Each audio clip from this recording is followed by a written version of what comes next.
berikan yang terbaik buat Tuhan pagi hari ini. Glory, haleluya, haleluya Yesus. Hanya Yesus, harta yang tak ternilai dalam hidup kami. Terima kasih Tuhan, terima kasih. Kasih yang terindah,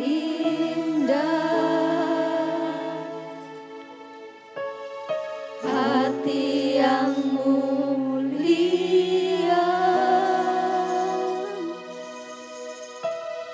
hanya ku temukan di dalam-Mu, Yesusku. Pujian dari hatiku selalu di setiap waktuku, tiada pernah berubah kasih-Mu. Katakan kasih yang terindah. Haleluya.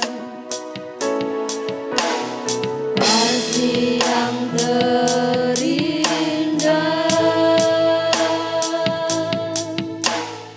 hati yang mulia,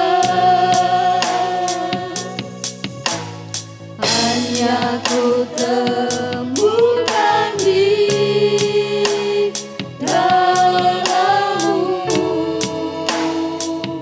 Yesusku. Pujian dari hatiku selalu di setiap waktuku, tiada pernah berubah kasih-Mu. Karya terbesar, jemaat Tuhan kami undang bangkit berdiri. Haleluya. Amin. Dalam hidupku pengorbanan-Mu yang selamatkanku, Engkaulah harta yang tak ternilai yang ku miliki dan ku hargai.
syukur Tuhan atas kasih-Mu.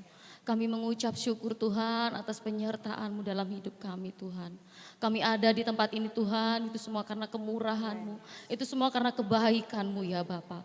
Terima kasih atas kesempatan pagi hari ini Tuhan, Kau izinkan kami untuk kami kumpul bersama-sama di tempat ini Tuhan, untuk menyenangkan hati-Mu ya Bapa.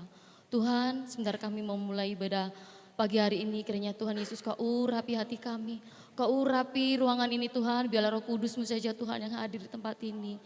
Tuhan Kau berkati hamba-Hamba-Mu yang melayani Engkau Bapa. Kiranya Kau tambahkan hikmat buat mereka Bapa. Apa yang mereka berikan pada pagi hari ini Tuhan dapat menyenangkan hati-Mu ya Bapa. Jamah hati kami Yesus, jamah hati kami Tuhan, kami siap Tuhan untuk menyenangkan hati-Mu, kami juga siap Tuhan untuk mendengarkan kebenaran firman-Mu ya Bapa.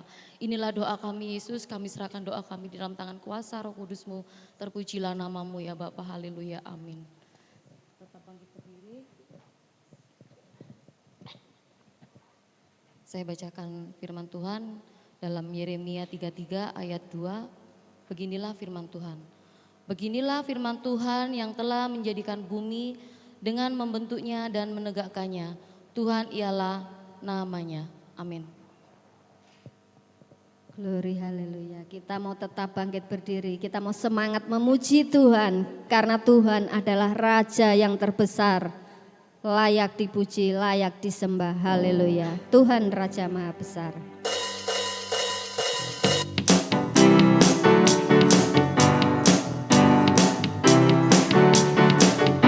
Tuhan Raja Maha Besar. Mari datang menyembah Dia. Tuhan Raja Maha Besar. Mari datang menyembah Dia. Dia pencipta dunia ini, Dia membentuk gunung-gunung. Kehadirannya datanglah, nyanyi bersyukur padanya. Dengan bersuka bernyanyilah, Dia batu keselamatan, puji Dia. Tuhan Raja Maha Besar. Tuhan Raja Maha Besar. Mari datang menyembah Dia.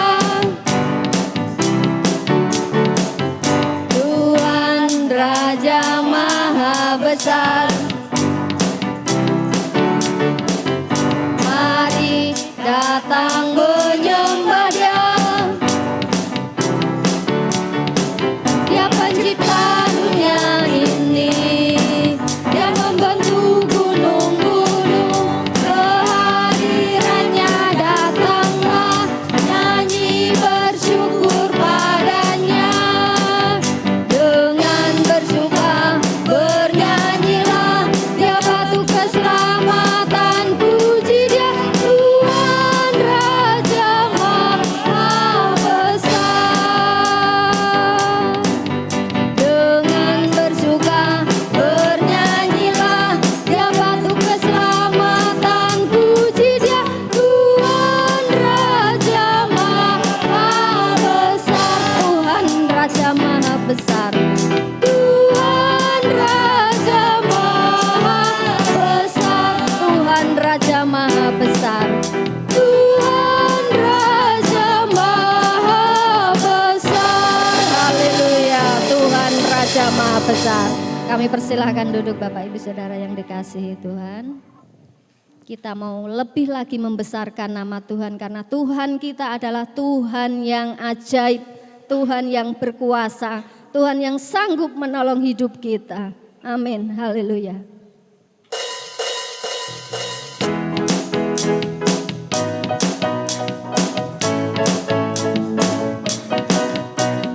Besarkan nama Tuhan, pujilah Dia.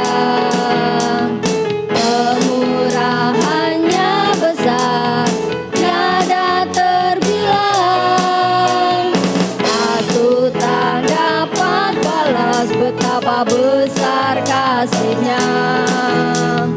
Oh, besarkanlah besarkan nama Tuhan. Besarkan nama Tuhan, pujilah Dia. Kemurahannya besar, tiada terbilang. Aku tak dapat balas betapa besar kasih-Nya. Oh, besarkanlah namanya. Katakan Tuhan yang ajaib, Tuhan yang ajaib, Tuhan yang kuasa, Tuhan yang menolong. Amin. Tuhan yang sanggup menolong hidup kami. Tuhan yang ajaib, Tuhan yang kuasa. Jiwaku ditebus oleh. Kami undang Bapak Ibu bangkit berdiri. Haleluya. Bahagialah orang yang takut padamu. Berbahagialah orang yang setia padamu. Dia akan menikmati apa? Hujan. Amin. Haleluya. Katakan berbahagialah. Berbahagialah orang yang takut padanya. Berbahagialah orang yang setia padamu. Dia akan menikmati hujan berkat-berkat-Mu hari ini. Amin. Haleluya. Curahkan berkat-Mu, curahkan mujizat-Mu, curahkan kemuliaan-Mu di dalam hidupku. Curahkan kasih-Mu, curahkan kuasa-Mu, curahkan kemuliaan-Mu. Oh Yesus, ku curahkan berkat-Mu. Amin.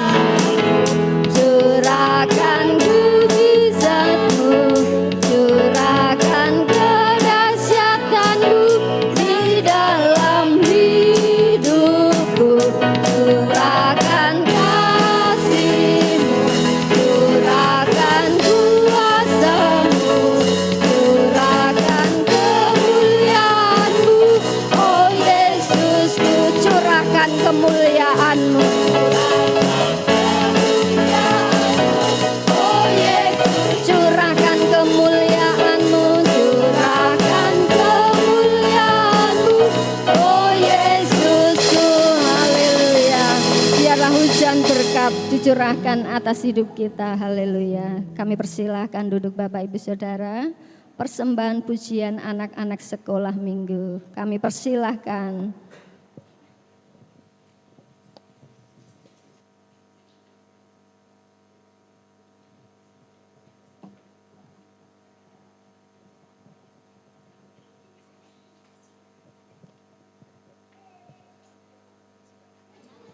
Ayo anak-anak sekolah minggu maju ke depan.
Amin, pujian yang luar biasa. Tuhan itu sangat mengasihi kita. Dengan Tuhan kita aman. Apapun yang menjadi pergumulan kita, Tuhan pasti menjawab dengan caranya, yaitu cara yang tepat. Glory, haleluya. Kita mau bangkit berdiri. Kita mau siapkan hati kita. Kita percaya jawaban Tuhan dalam hidup kita itu tepat pada waktunya. Glory, haleluya. Haleluya. Tak selalu Tuhan menjawab doa, namun Dia beri yang terbaik di waktu yang tepat. Amin, haleluya. Izinkanlah Tuhan untuk bekerja yang mustahil menjadi mungkin oleh karena percaya. Tak selalu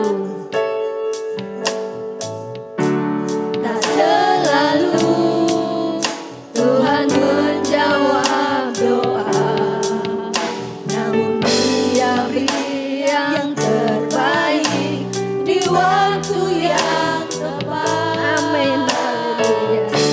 Izinkanlah Tuhan untuk bekerja yang mustahil menjadi mungkin oleh karena percaya. Yesus mendengar lebih dari yang kudoakan. Yesus menjawab lebih dari yang kuharapkan. Dengan caranya di waktu yang tepat, Tuhan melihat, Dia jadikan semua. Kita pujikan dengan segenap hati, haleluya. Tak selalu Tuhan menjawab doa, namun Dia beri yang terbaik di waktu yang tepat. Izinkanlah Tuhan untuk bekerja yang mustahil menjadi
Yesus menjawab lebih dari yang kudoakan. Yesus mendengar lebih dari yang kuharapkan. Dengan caranya di waktu yang tepat. Amin, haleluya. Tuhan melihat, Dia jadikan semua. Yesus menjawab, lebih dari yang kudoakan. Yesus menjawab lebih dari yang kuharapkan.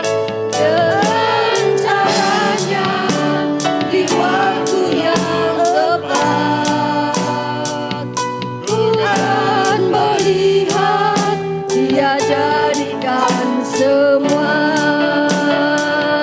Tuhan melihat, Dia jadikan semua.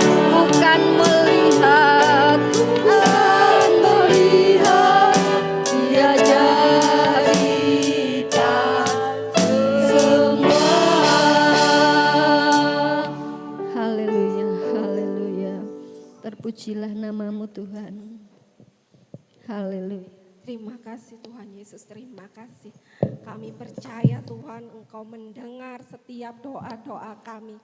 Kami pasti menjawab segala doa-doa kami. Tidak ada doa yang sia-sia dipanjatkan di hadirat-Mu. Terima kasih Tuhan, kami bersyukur, kami berterima kasih atas kasih-Mu yang besar atas hidup kami. Tuhan, sebentar kami mau mendengarkan firman-Mu. Tuhan, urapi Bapak Gembala, berikan beliau Roh Kudus-Mu Tuhan, dan juga perlindungan Tuhan, supaya apa yang disampaikan Tuhan menjadi berkat dan kekuatan untuk kami. Terima kasih Tuhan Yesus, berbicaralah kepada kami Tuhan, kami siap mendengar. Amin.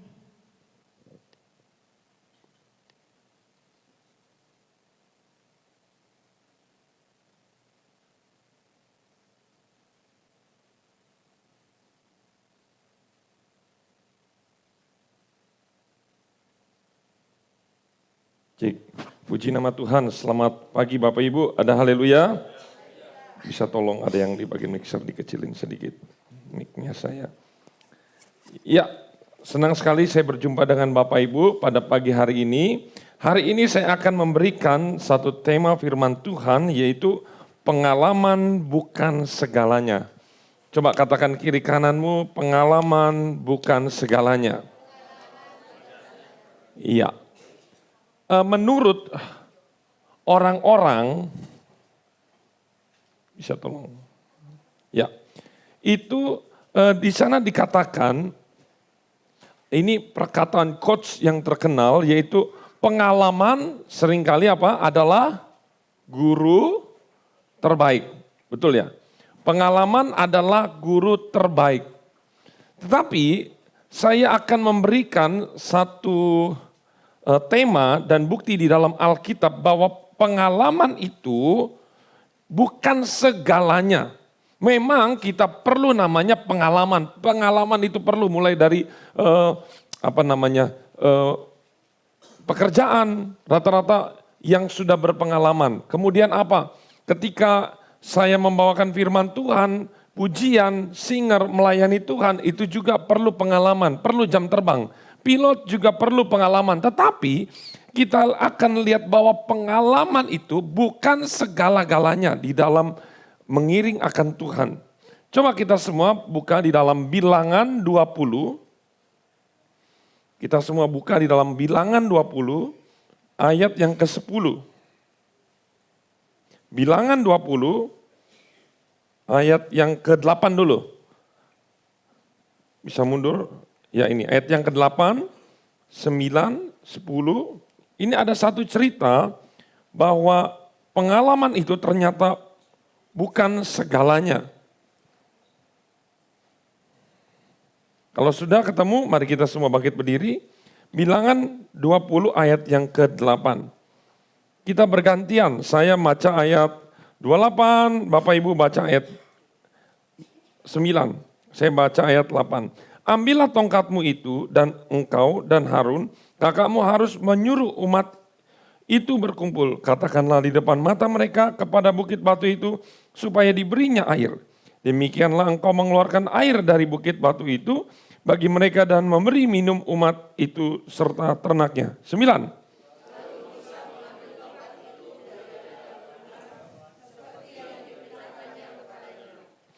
Ketika Musa dan Harun telah mengumpulkan jemaat itu di depan bukit batu itu, berkatalah ia kepada mereka, dengarlah kepadaku, hai orang-orang durhaka, apakah kami harus mengeluarkan air bagimu dari bukit batu ini? 11.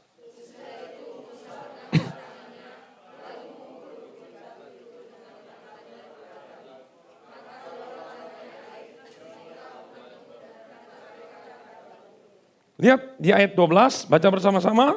Tetapi Tuhan berfirman kepada Musa dan Harun, karena engkau tidak percaya kepadaku dan tidak menghormati kekudusanku di depan mata orang Israel, itulah sebabnya kamu tidak akan membawa jemaat ke negeri yang akan kuberikan kepada mereka. Silakan duduk. Tuh lihat, Musa gagal karena dia itu mengandalkan pengalamannya, mujizat-mujizat Tuhan yang sebelumnya. Saya bukan berkata bahwa pengalaman itu salah, pengalaman itu enggak berguna, enggak. Tetapi pengalaman itu bukan segala-galanya. Salah satu kunci sukses adalah pengalaman. Tetapi kalau dari pengalaman saja itu tidak akan cukup. Saya mau katakan, Musa mempunyai pengalaman memukul dengan tongkat. Kalau kita lihat, dengan tongkat yang sama, justru dia tidak bisa masuk ke dalam tanah perjanjian. Ini yang menurut saya kasihan ya. Dia punya pengalaman, dia punya kualitas yang luar biasa, tetapi justru karena tongkatnya itu, yang keahliannya dia, pengalamannya dia, itu yang membuat dia tidak masuk. Ini tongkat Bapak Ibu, sudah umurnya mungkin berpuluh-puluh tahun. Karena waktu Musa di padang gurun, waktu dia ternak kambing dan domba, itu yang dibawa. Dia bawa itu untuk ngangon domba.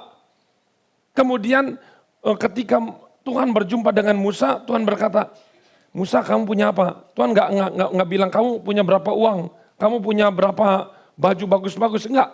Tuhan berkata apa yang ada padamu? Musa katakan tongkat. Tongkat ini nggak ada harganya, tetapi di mata Tuhan menjadi berharga. Tetapi karena Musa terlalu fokus dengan tongkat,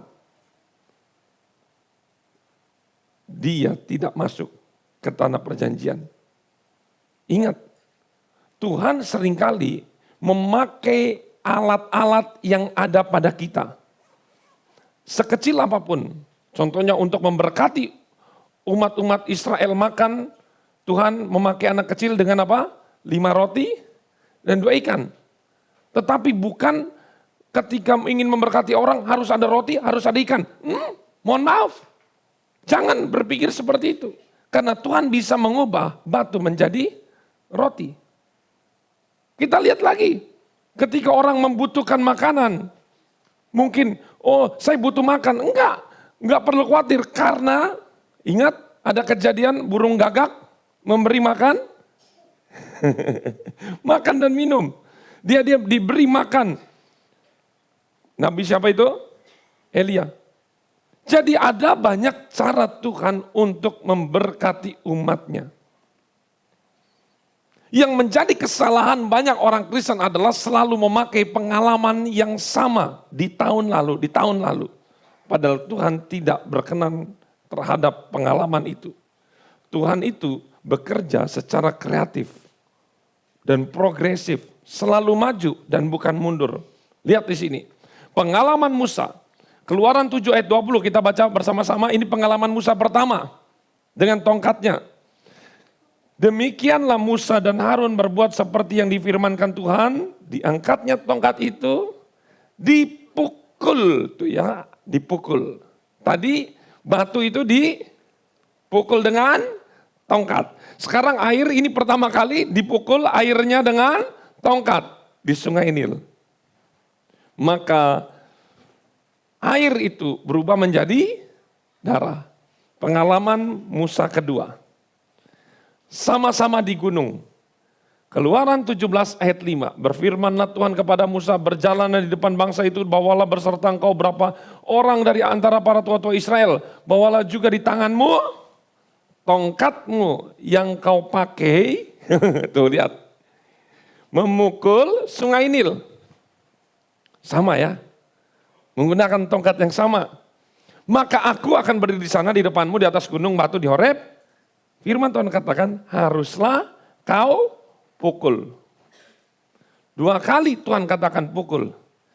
Dan mungkin dia berpikir, hari ini juga Tuhan akan mengadakan mujizatnya dengan dipukul. Padahal kalau kita mundur, Tuhan suruh apa? Katakan. Tuh lihat. Tuhan berkata kepada Musa, kamu hanya pegang tongkat, pegang aja tongkatnya. Tapi cukup, gunung, keluar air. Gitu. Jadi namanya tempat itu Banyu Urip kalau di Indonesia. Ya. Tuh. Katakan di depan mata mereka, air akan keluar. Tapi Musa itu mengangkat tangannya, lalu dia pukul bukit batu itu. Ini kesalahan fatal. Hati-hati di sini. Ada satu pelajaran yang kita bisa petik di sini adalah yang pertama. Pelajaran dari Musa. Makanya saya katakan pengalaman bukan segalanya. Tetapi saya katakan kita juga perlu, yang paling bagus adalah bukan pengalaman dari kita saja, tetapi pengalaman orang lain. Pengalaman yang ada di dalam Alkitab, tokoh-tokoh ini kita bisa belajar supaya kita tidak jatuh di dalam lubang yang sama. Pelajaran yang dari Musa kita lihat yang pertama, Tuhan, kita baca apa? Tuhan tidak selalu memakai cara yang sama untuk melakukan setiap pekerjaannya. Artinya apa? Kita harus peka. Karena Tuhan jangan-jangan mengajari sesuatu hal yang baru. Jangan kita berkata, harus begini. Begini, harus begini.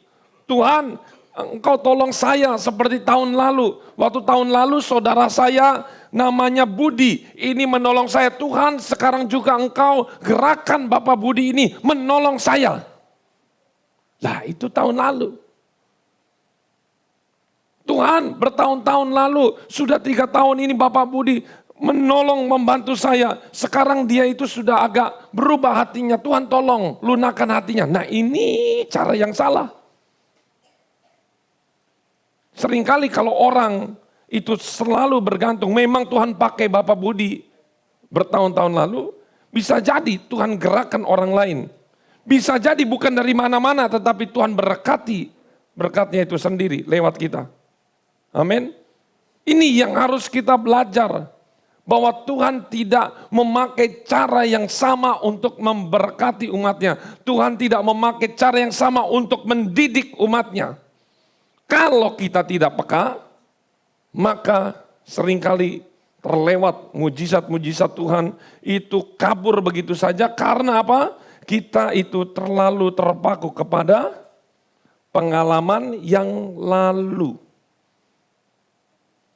Ingat, selalu open pikiran kita.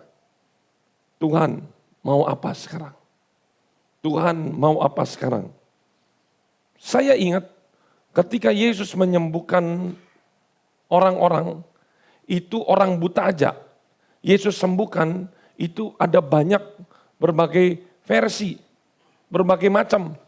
Ada orang buta Bartolomeus, Yesus anak Daud tolong, tolonglah saya, kasihani saya. Yesus berkata, kau mau apa? Mau sembuh? Ya udah, melek. Udah langsung, enggak dihempus, bim sabla, enggak ditampar-tampar dulu, enggak. Tapi yang lain, Yesus katakan, Yesus bukan ditampar lagi nih, aduk, dioles, sana basuh. Ini kan repot. Masa Tuhan enggak berkata, itu loh seperti, nanti orang-orang buta ini berkata, Tuhan kok engkau jijik banget sih, tinggal tiup aja kek atau apa kek, kenapa harus repot, harus diudak-udak dulu. Itu kan butuh proses ini.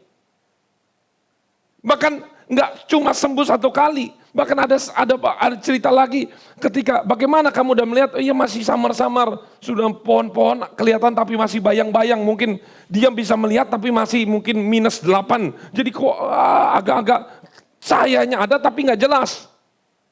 Kemudian basuh lagi, akhirnya sampai jelas. Untuk masalah menyembuhkan mata saja, Tuhan Yesus mempunyai cara yang begitu banyak. Orang mati bagaimana? Oh ada. Orang mati, waktu Lazarus, Yesus datang, udah 4 hari, Lazarus bangun. Tapi ada juga yang Yesus tumpangkan tangan, bangun.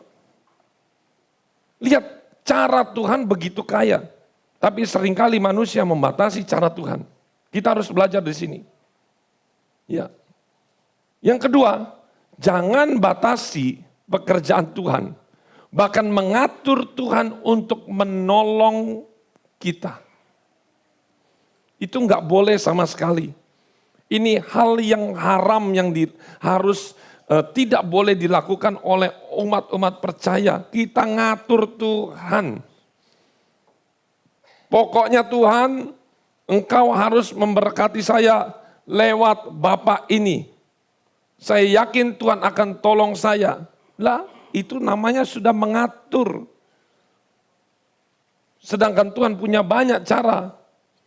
Oleh karena itu, apa yang harus kita lakukan? Ikuti saja tanpa banyak bertanya. Ikut.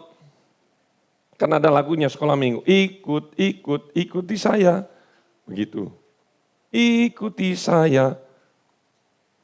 Jangan terlalu banyak berpikir. Kupikir-pikir satu, mikir terus. Harusnya ikut aku. Stop, udah itu aja. Ngomong-ngomong tentang kata ikuti aku, ini saya pernah mendapatkan suara dari Tuhan waktu di sekolah Alkitab. Saya bertanya ketika lagi berdoa kepada Tuhan, Tuhan, saya mau jadi apa? Jadi gembala kah, jadi penginjil kah, ataukah saya kerja atau bagaimana? Saya berdoa itu karena saya harus tahu tujuan visi misi saya. Dan Roh Kudus hanya bilang 2 kata ini, ikut aku. Tuhan, ikut aku itu bukan jawaban. Ikut aku gimana? Maksudnya Tuhan jawab dong, gembala. Saya kan ngomong gembala, jadi pendeta atau penginjil. Mau jadi apa? Kok jawabannya beda? Ya dulu belasan tahun lalu saya masih gak mudeng.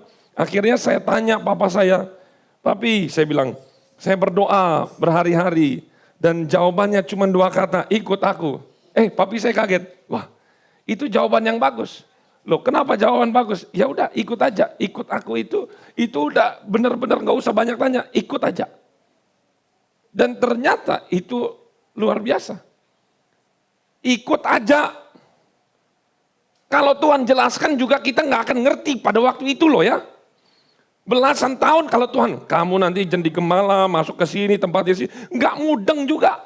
Kamu nanti punya istri, kamu punya anak, nggak mudeng juga kalau dijelaskan terlalu banyak nanya. Saya seringkali jadi teringat, yang terlalu banyak nanya itu seringkali anak-anak. Diatur, kamu begini, kenapa harus begini? Kamu kesini, kenapa harus begini? Banyak banget nanya-nanya. Belum kerja, sudah banyak tanya. Dan ternyata banyak tanya itu terlalu menjengkelkan untuk orang tua. Betul orang-orang tua? Kenapa harus tidur sekarang? Sekarang kan ini begini. Coba bikin itu sangat menjengkelkan. Dan saya berpikir, iya ya. Saya juga dulu mungkin banyak sering kali jengkelin Tuhan. Tanya terus. Makanya Tuhan simple aja. Ikut aku. Titik. Coba mulut kita, hati kita, pikiran kita itu hanya satu. Percaya. Tidak usah neko-neko. Yang kedua kita lihat pelajaran. Siapa ini? Orang yang tidur dipotong tukang cukurnya. Sama Simpson. Kita lihat. Hakim-Hakim 16 ayat 20 kita baca bersama-sama. 1, 2, 3. Lalu, ayo yang kuat. 1, 2, 3.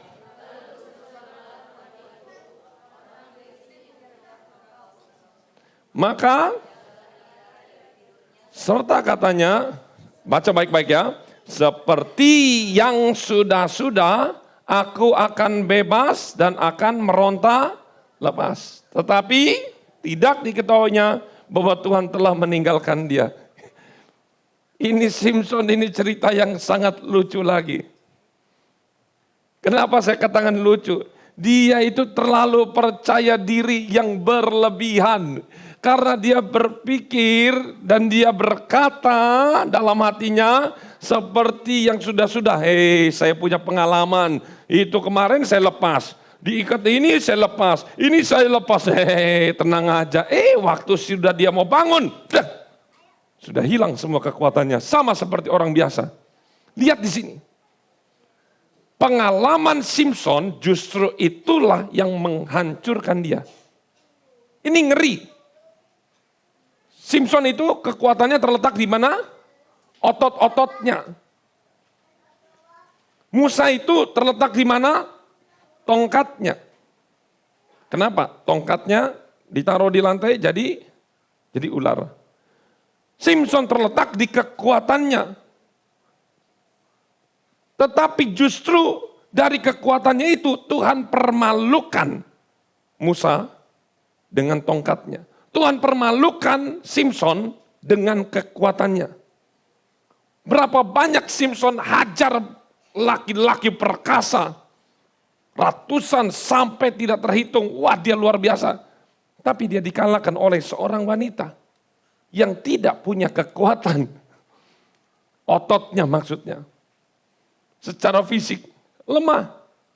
Tapi justru ini dipermalukan. Karena apa? Karena terlalu percaya diri akan pengalamannya dia. Mau tahu pengalamannya dia? Saya catat ya. Yang satu, Delila ini berkata, Simpson, kamu cinta aku nggak? Cinta. Kalau begitu ceritakan kekuatan. Bodohnya dia ceritain begini. Perhatikan ini. Kalau kamu ikat saya dengan 7 tali busur baru yang belum kering, saya akan lemah. Pas pagi-pagi, Simpson ada ini. Dia itu diikat persis sama 7 tali busur baru. Saya mau tanya, kalau bapak ibu punya istri model macam ini, pasti tahu dong yang ikat siapa? Istrinya dong. Apa yang dilakukan bapak-bapak kalau model seperti ini? Ini ancamannya langsung dibunuh. Di depan udah ribuan prajurit nih, lagi nunggu nih. Apa? Mau tetap akur atau ya putus. Kamu minggat aja. Kalau enggak kita yang minggat, enak aja. Ini nih bahaya nih model begini. Tapi bukan sampai situ saja, lihat. Udah merengek-rengek, malamnya lagi. Kalau engkau mengikat saya dengan tali baru yang belum terpakai apapun, belum terpakai dengan keledai apa, pokoknya yang penting baru dibuat, diikat, pasti saya akan lemah. Besoknya diikat dengan tali yang sama. Coba. Ini bodohnya keterlaluan. Makanya cinta itu menutupi logika itu betul.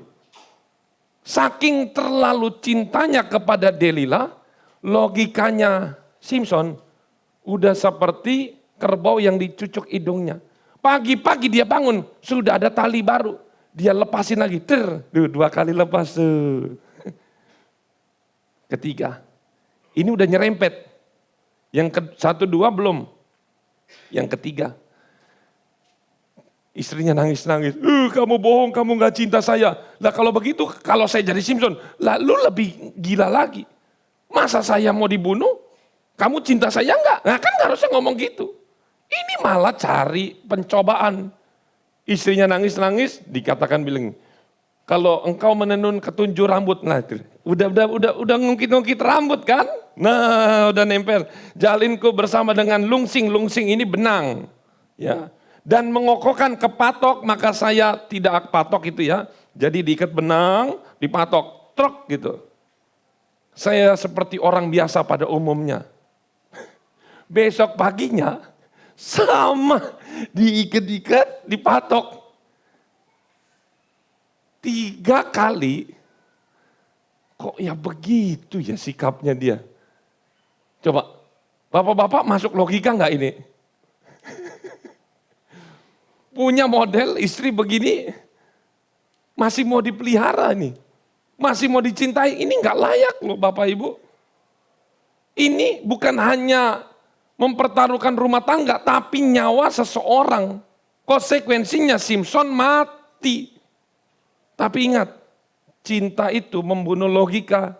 Saking cintanya, oh ya.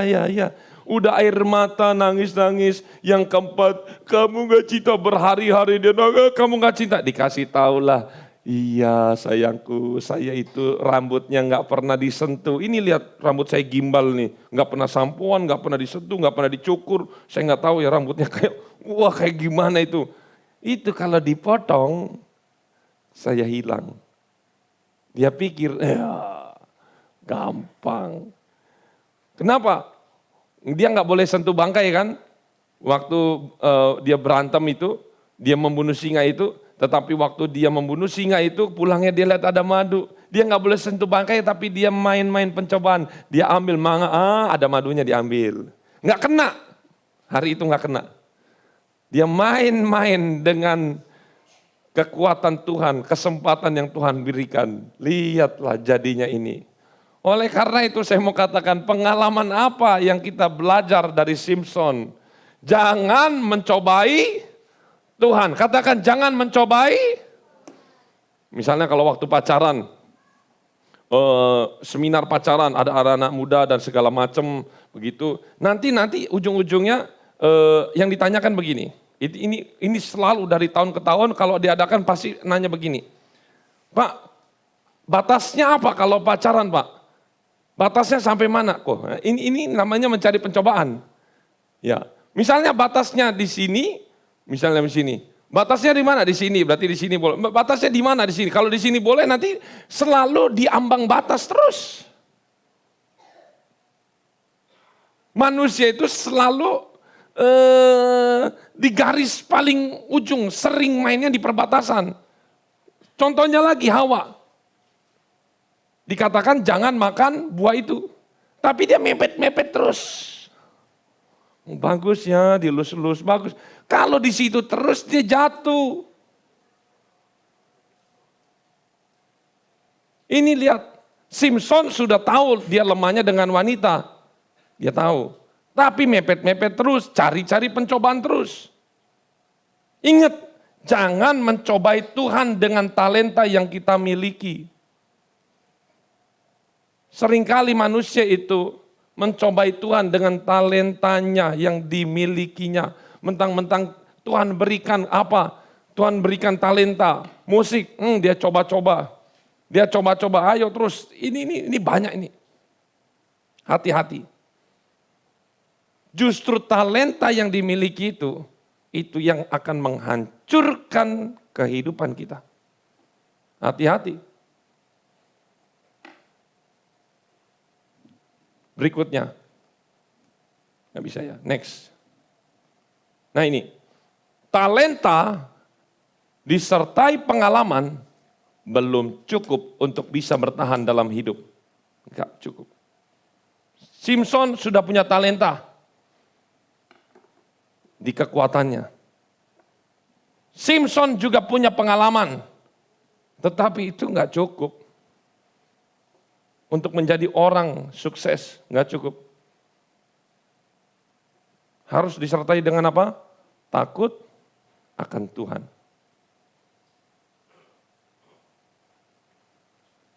Takut akan Tuhan. Ada satu lagi yang terakhir. Simpson berpikir Tuhan selalu beserta dengan dia meskipun sudah hidup dalam dosa. Nah ini yang Bapak Ibu harus hati-hati. Ada banyak orang, oh saya tetap diberkati kok, oh saya tetap dijaga Tuhan, saya tetap rajin ke gereja kok, meskipun saya itu sudah berdosa, sudah jatuh, tapi kayaknya biasa-biasa aja, tapi kok ini nggak ada hukumannya, nggak ada apa segala macam. Kadangkala Tuhan itu tidak langsung menghukum di jam hari yang sama. Tetapi Tuhan seringkali memberikan kesempatan untuk bertobat. Tetapi manusia seringkali itu justru mempermainkan. Karena prinsip Alkitab adalah apa yang kamu tabur, kamu tuai. Ketika kita nabur sekarang, itu artinya benih itu baru ditanam. Dituai hari yang sama? Tidak. Minimal kalau kita nabur benih tauge, dituai berapa hari? 3 hari. Berarti ada waktu. Kalau durian, puluhan tahun. Berarti nanti puluhan tahun itu baru kena getahnya kita. Selalu ingat apa yang kita tabur, kita akan tuai. Kalau kita melakukan pelanggaran, itu belum Tuhan kasih hukuman untuk kita tuai, bukan berarti tidak ada hukuman. Karena itu masih berproses untuk menjadi buah. Makanya sebelum itu menjadi buah dosa yang matang yang berbahaya, segera basmi. Potong di tengah-tengah dan kita minta ampun. Tuhan ampuni saya. Jangan tunggu berbuah baru minta ampun. Simson ini begitu sudah dipotong, dia baru panggil nama Tuhan, tolong saya. Ya terlambat. Harusnya ketika udah kejadian 1, kejadian 2, kejadian 3. Dikerjain sama istrinya. Dia langsung, Tuhan ampuni saya. Udah selesai. Jangan tunggu jatuh, habis dulu, baru cari Tuhan. Ingat itu. Berikutnya pelajaran. Nggak bisa, ini. Kita lihat dari murid-murid Yesus. Di Perjanjian Baru ada banyak, tetapi saya ambil satu aja. Ada Cornelius juga, ada macam-macam. Ada Yudas juga, macam-macam. Markus 4 ayat 35. Bisa semua baca ya? Kelihatan? Yuk kita baca bersama-sama. 1, 2, 3. Pada hari itu, waktu hari sudah petang, Yesus berkata kepada mereka, marilah kita bertolak ke seberang. Mereka meninggalkan orang banyak itu lalu bertolak dan membawa Yesus berserta dengan mereka dalam perahu di mana Yesus telah duduk. Dan perahu-perahu lain juga menyertai dia. Ayat 37, lalu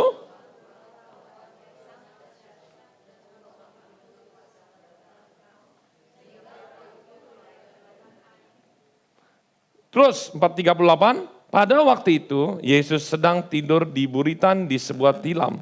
Maka murid-muridnya membangunkan dia dan berkata kepadanya, Guru, engkau tidak peduli kalau kita binasa. Ia pun bangun menghardik angin itu dan berkata kepada danau itu, diam, tenanglah. Lalu angin itu reda dan danau itu menjadi teduh sekali. Murid-murid Yesus, hampir mayoritas itu semuanya pekerjaannya satu. Adalah pekerjaan apa? Nelayan.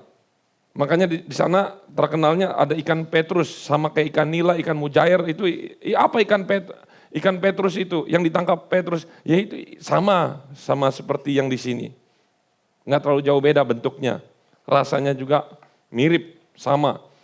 Tetapi lihat, karena murid-murid itu pengalamannya di mana? Nelayan. Dan kalau kita lihat kalau nggak salah semua kitab ada mengenai ini. Artinya kisah ini sangat penting. Di situ diceritakan Yesus itu tidak difungsikan sama sekali.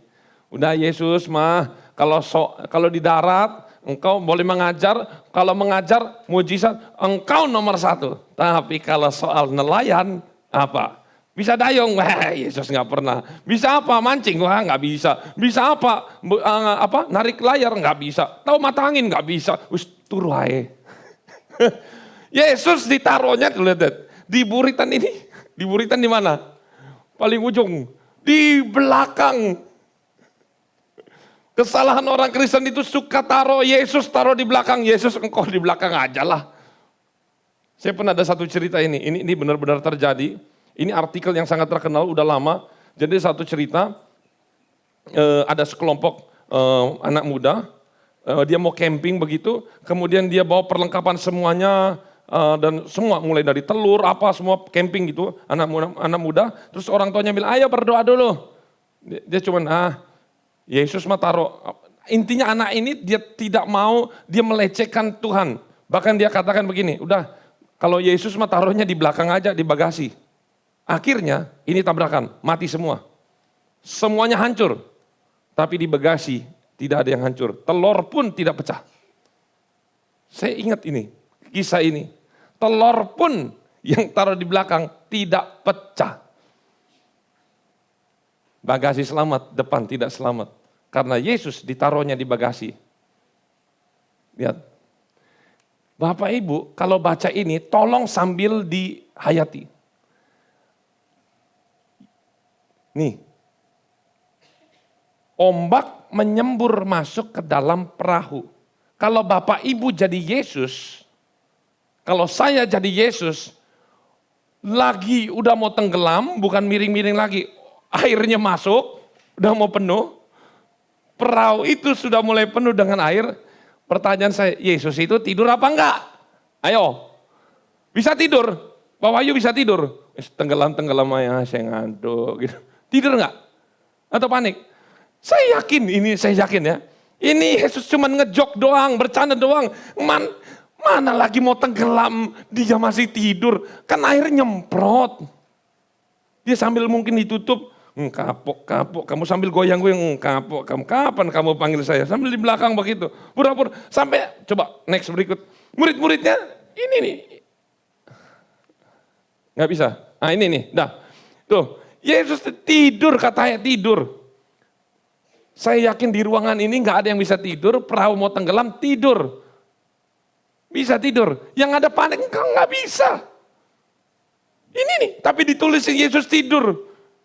Masa secapek apa Tuhan Yesus nggak bisa bangun? Perahu mau tenggelam ini. Orang secapek apapun pasti dia panik tuh. Sebuah tilam.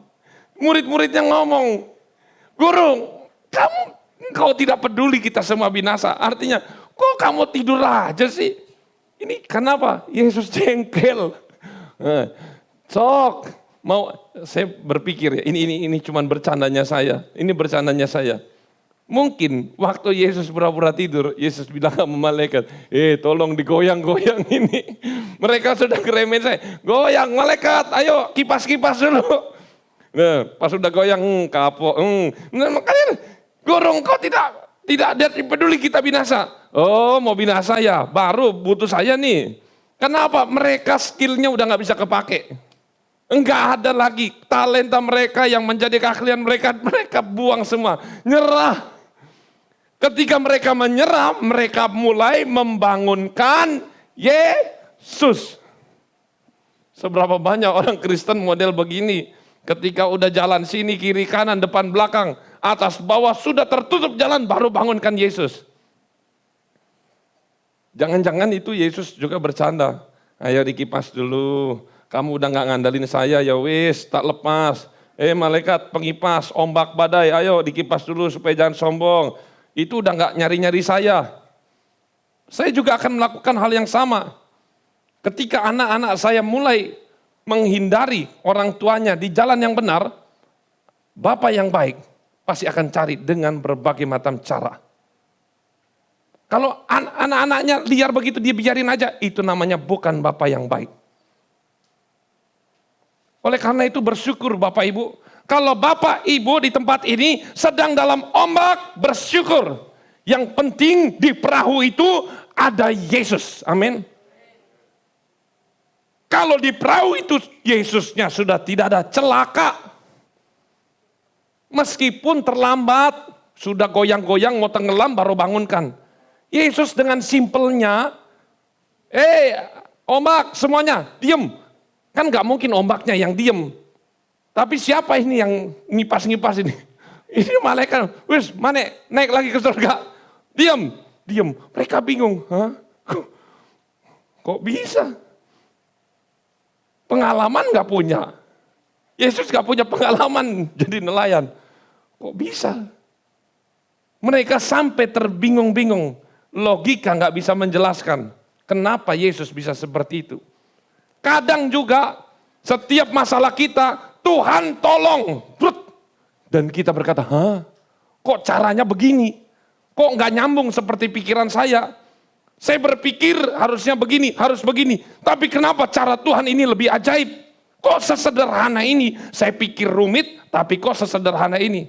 Cara Tuhan itu dahsyat dan luar biasa. Amin. Ketika saya membaca sesuatu cerita, saya harus masuk ke dalamnya. Kok iya yuk, masa Yesus tidur? Perahunya loh udah mau penuh air. Maksudnya dia bangun pun, dia ambil ditutup begitu kan, ditilam. Dia sebenarnya ayo kapan manggil. Yesus dari awal tuh sebenarnya nggak mau tidur. Kalau dari awal, Yesus tolong. Kalau bisa aman dia. Apa Yesus sengaja mau diadain badai? Enggak.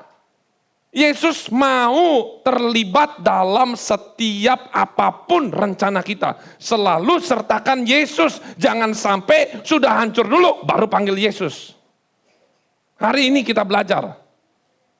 Jangan sampai badai itu mengamuk baru panggil Yesus.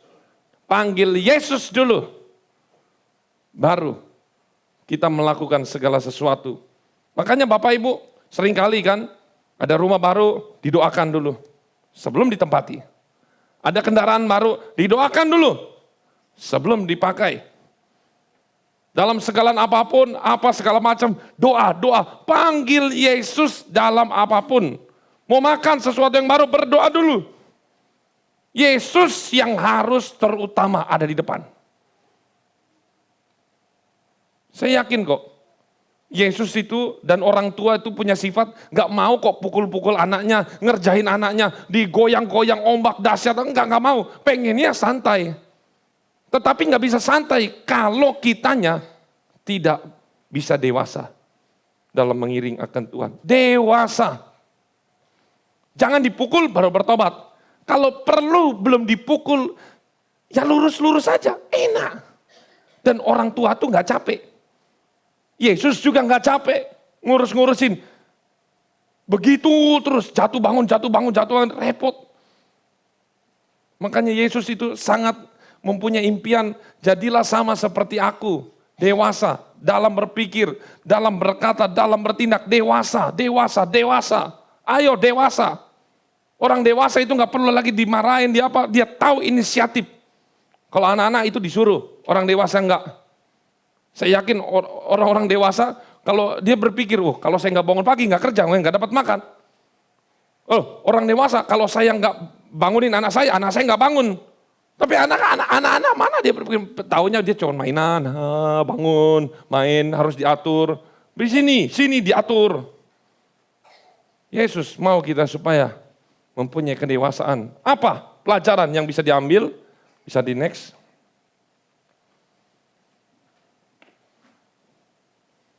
Kita lihat di sini.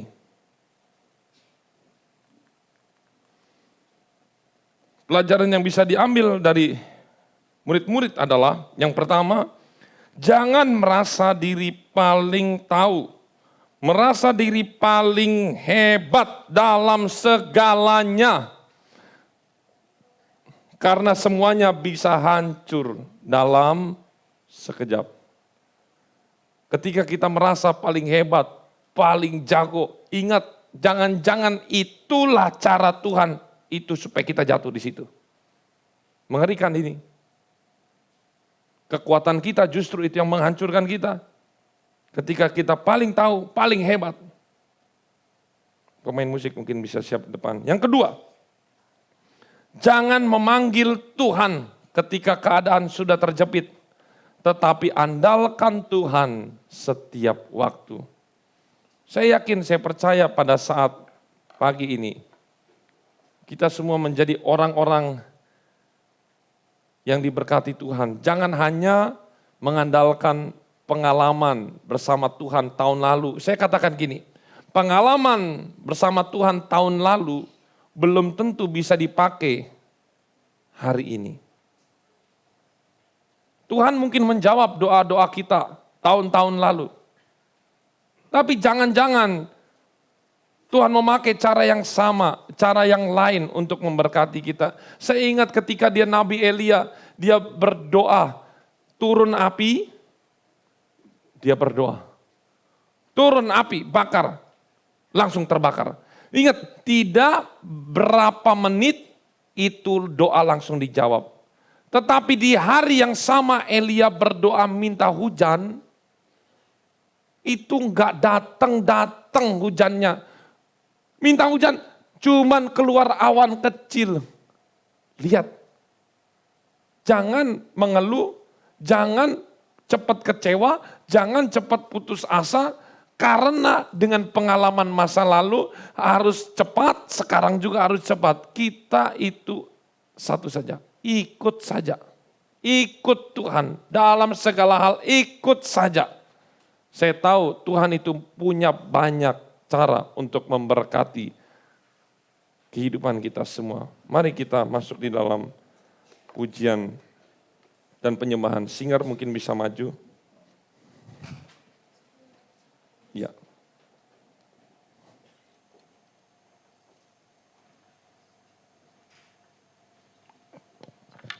Karya terbesar, waktu yang tepat. D. Mari kita bangkit berdiri. Kita mau menyiapkan hati kita menerima perjamuan kudus. Waktu yang tepat.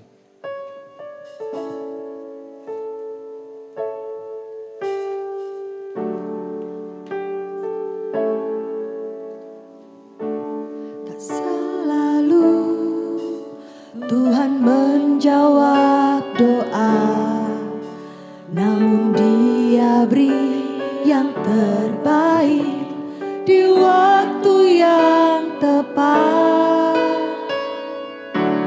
Izinkanlah Tuhan untuk bekerja, yang mustahil menjadi mungkin. Oleh karena percaya tak selalu Tuhan menjawab doa, namun Dia beri yang terbaik di waktu yang tepat. Izinkanlah Tuhan untuk bekerja, yang mustahil menjadi mungkin. Oleh karena percaya, Yesus mendengar lebih dari yang ku doakan. Yesus menjawab lebih dari yang ku harapkan.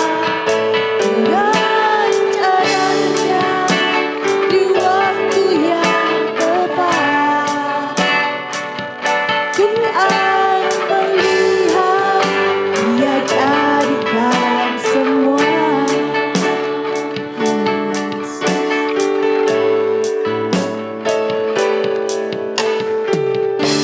Tak selalu Tuhan menjawab doa, namun Dia beri yang terbaik di waktu yang tepat.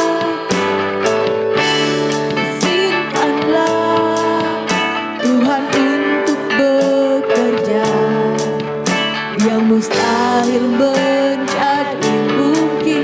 Oleh karena percaya, Yesus mendengar. Yesus mendengar lebih dari yang ku doakan. Yesus menjawab lebih dari yang ku harapkan. Dengan caranya di waktu yang tepat, ku akan melihat Dia jadikan semua. Bapak Ibu Saudara, pagi hari ini kita mau merenungkan firman Tuhan. Biar Tuhan yang terutama dalam hidup kita. Mungkin seringkali doa kita belum dijawab oleh Tuhan. Tapi percayalah Tuhan selalu mendengar setiap doa kita. Dan Tuhan pasti memberikan jawaban yang paling tepat. Di waktunya Tuhan, bukan waktu kita. Pagi hari ini mari kita taruh Tuhan yang pegang kendali atas hidup kita. Bukan pengalaman saya Tuhan, bukan kekuatan saya, tapi semuanya oleh karena Tuhan. Tuhan yang bekerja dalam hidup kita. Haleluya Yesus. Kami mau berserah penuh padamu Tuhan. Kami mau berserah Tuhan. Engkau yang menolong setiap kami Yesus. Engkau yang memberikan kami kekuatan Tuhan.